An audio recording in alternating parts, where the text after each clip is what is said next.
This movement is called the carousel. It seems very impressive, but in reality it's just a question of body placement technique. You'll notice that the spin gives the impression of lightness. This sensation occurs because when your legs are no longer in contact with the pole, we can change our grip on the pole.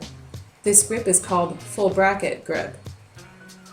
Our objective here is to use opposing forces. Our high hand is going to pull the pole toward us, while the low hand will push the bar away.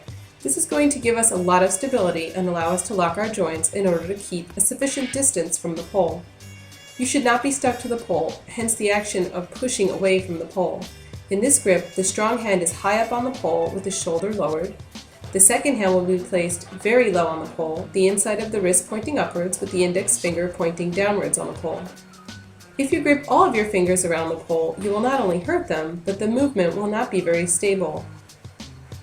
To get into the movement, there is no hook involved, but there is need for momentum, which will come from the outside leg.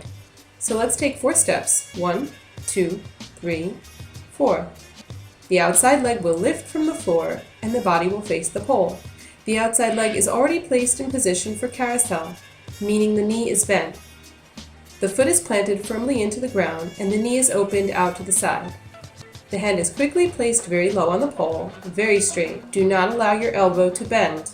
It must be locked straight. And from here, we have to take off. As we are already in place with our 2 hands gripping the pole, we push into the ground with our standing foot and place it in exactly the same way as the bent leg. Please note that the ankles do not cross, but the toes touch. To exit from this spin, we place the low hand on the pole in baseball grip, using it as support to be able to free up the inside leg to the front. Then we stand up. To do this spin, the back must be curved, as in a back bend.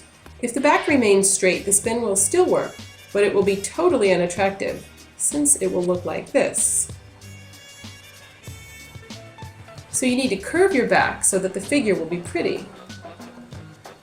This spin is impressive, but not very complicated to complete. All you need to do is carefully follow the steps to get into the spin properly.